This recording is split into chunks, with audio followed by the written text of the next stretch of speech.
I would describe South LA as a misunderstood city that doesn't get the credit it deserves. The way it's portrayed in the media or in movies and stuff like that is not always the way it is here. And if you live in South LA, you know that it's not as bad as people make it seem, but people that don't know about South Los Angeles, they have some type of connotation that it's just bad. We want to see our land transformed. So right now what they're saying is that instead of motels, we want assets that really uplift folks, such as green spaces, medical centers, parks, schools, spaces for vendors, things of that nature. Because what we just have is a lot of motels.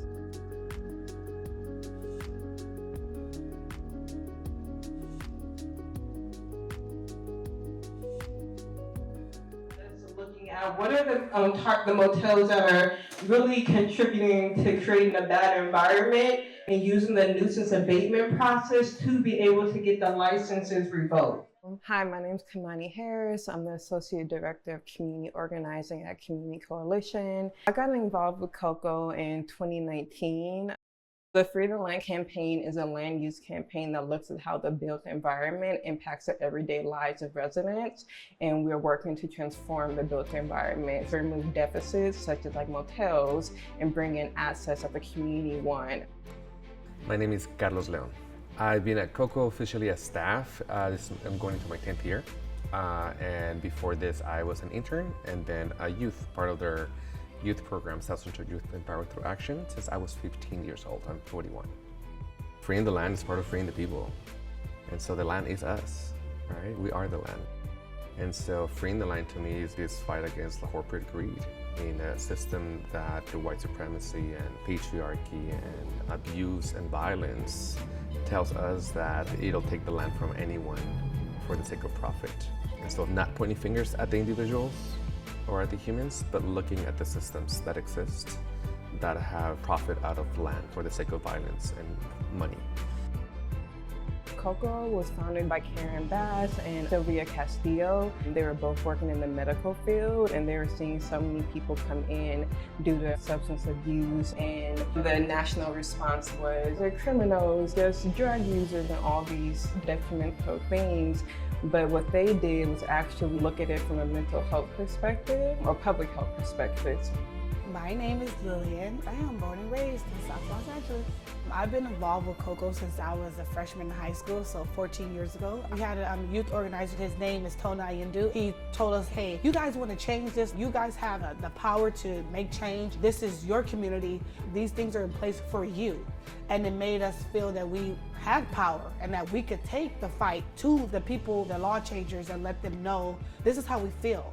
My name is Dedra Mackey, and I'm involved with the Community Coalition, and I'm glad to do this documentary with you. I love the people.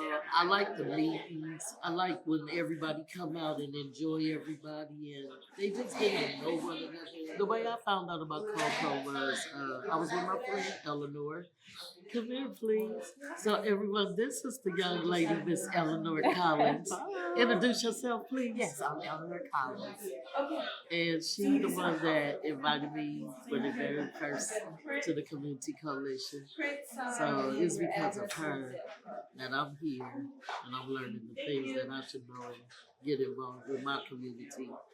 I got involved with Community Coalition last year. I was invited years ago by a neighbor. So last year when I retired, I decided to get active in the community. I didn't know the inside working of a community coalition because you could speak to your neighbors and you could complain about different things because you really don't know how to solve them. So once I came here and I started getting the information and I learned, oh, okay, I could go to my Congress, my council member in my community and speak and tell him my concern. Mi nombre es Arlette Alvarado Olmos.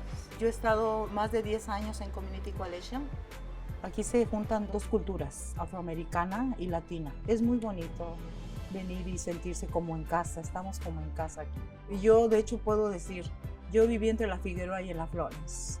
Son dos calles o avenidas que obviamente tienen mucho que ver.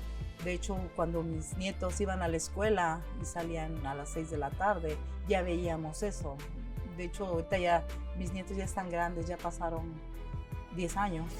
Y se acuerdan ellos y dicen, no, ¿te acuerdas? Y sigue pues hasta creo que más, ¿verdad? Porque en aquel tiempo todavía era un poco más discreto, ahorita, oh my God, está muy abierto, igual los moteles y todo lo que abarca. Yo me llamo Teresa León. Nosotros hemos ido a ver todo el corredor Figueroa, que se ven muchas cosas. Los moteles que están allá, mucha droga, mucho crimen, mucha basura y anda mucha gente con niños.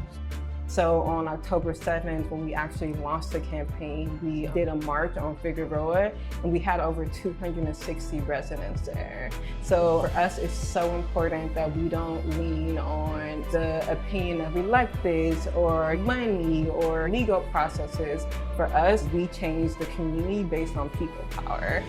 The march was a call to action to the community of whose streets were those streets and whose land this belonged to, and it belongs to the community. There was principals, teachers, students, youth, everyone joined the streets and marched collectively to say, free the land. To officials, to corporate greed, to motel owners, to anyone that the land will be used to destroy people. To officially tell the world and everybody out there that was not acknowledging the pain, here we are not okay with this. We've never been okay with this. And we're gonna force media to acknowledge that we have never been okay with this and that we did not cause or create this. It's been systemic through the decades. Nobody needs motels in every corner. The Free the Land campaign is a long time coming. When you go down the Figueroa corridor and you see everything that's going on, and you see the people there, the community on that particular street, maybe feeling helpless, like they don't know what to do. So when we had that rally last year, they were running out to the truck and to the lines and saying, "We're so happy that you're here. How can we get involved?" Because they didn't know. It's a hard work, very hard work, but I think we can do it. And I'm going to tell you why. I'm going to show you something here. Can you see this? Notice of revocation. What we're doing is getting the license revoked so they aren't able to operate as motels anymore, with the intention of having them sell property so that other folks can come in and develop it into things the community wants. Right now we're actually expanding our reach, so we've been able to get 2 motel licenses revoked, which is a New Bay Motel and Boulevard Motel. So what we're doing now is expanding to the Western Corridor, which also has a set of motels that bring in the same issues that you see on the Figueroa corridor. If given the options and pushing for those options, there's no human being that wouldn't like to have the best quality of life and feeling happy and free and liberated, providing opportunities, choices, in an environment that creates a pathway to thriving in the most positive way.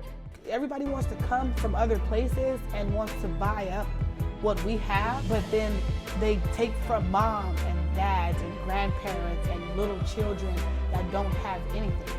Us having something that belongs to us is very important. We need to free the land. It's not driven internally, it's not driven by us as organizers because we are staff, but it's really driven by residents. That's really important because we believe that everyday residents have the power to create change and we just facilitate that process. Los sistemas, porque por lo mismo de que cuando la gente se une y están luchando con un cambio en firmas, la unión de la comunidad, se han hecho ciertos cambios, han logrado hacer cambios, ¿sí? Y yo sé que esto a lo mejor no va a parar definitivamente porque sería una mentira, pero sí se va a intentar hacer algo. We need people to be part of the conversation to bring something in. We have some ideas, but we need more people with ideas, funding, support, and a willingness to make it happen. Reach out to us, come to the building. We're typically here 9 to 5, so folks can come in, say, you know, I want to get involved, and there's going to be an organizer who can on-ramp them into the work. Sometimes I'm speechless because it's just all about people coming together as one, learning how to love and respect one another. And we haven't had that on this earth in a long time. And it's time for this some give back.